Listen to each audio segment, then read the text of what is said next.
السلام عليكم. في صوت أحبابي في الله؟ أعتقد في صوت. في صوت، ها ما شاء الله. اكتشفنا اكتشاف جديد اليوم. سمعت مادة قوية شوي، ما على ودي تسمعونها معاي. ان في هنالك ملك عنده 1000 ايد، 1000 ايد، وبكل ايد 1000 اصبع، لكن ما احرقكم هالمادة. خلنا نسمعها شباب. من خصائص هذه الصلاة أعزائي، لا يمكن لملك من الملائكة أن يحصي ثوابها إلا الله تعالى سبحانه. هذا يتكلم الآن عن ثواب الصلاة على النبي صلى الله عليه وآله وسلم. اسمع الرواية.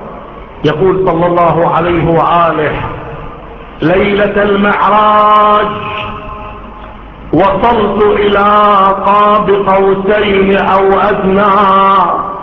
طبعا السيد العلامة الشيخ غير نبرة صوته لأن الكذبة قوية، فغيرها على اسطوانة حزين شوية، جابها بالحزن شوية علشان الموالين اللي قاعدين تحت يستوعبونها ويقطون دمعتين عليها.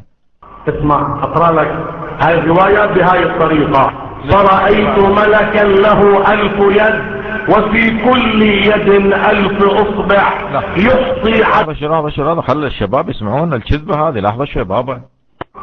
اسمع اقرأ لك هاي الرواية بهاي الطريقة: فرأيت ملكا له 1000 يد وفي كل يد 1000 اصبع يحصي على يديه واصابعه.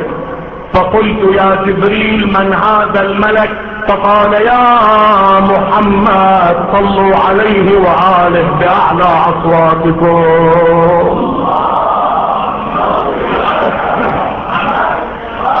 فقال: يا محمد هذا ملك الماء والهواء، سله. فتقدم النبي صلى الله عليه وآله وقال: يا ملك ربي ما عملك ما شغلك؟ قال: أنا لي 1000 يد وفي كل يد 1000 أصبع، ما من قطرة ماء تنزل من السماء في البحار أو الجبال أو القبور أو على ورق. أهم شيء القبور، أهم شيء اللي تنزل على القبور، هذا أهم شيء عندنا، تنزل على القبور.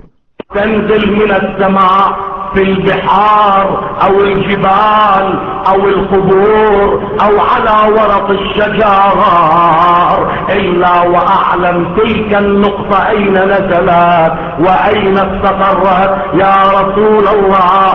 على شدة حافظتي وكثرة الأيدي والأصابع هناك شيء لا أنا ولا الملائكة تعرف إحصاءه. فقال: ليش بابا؟ ليش السب؟ ليش يا بابا؟ ليش؟ صدق الصراحة على قدر الألم، ليش السب؟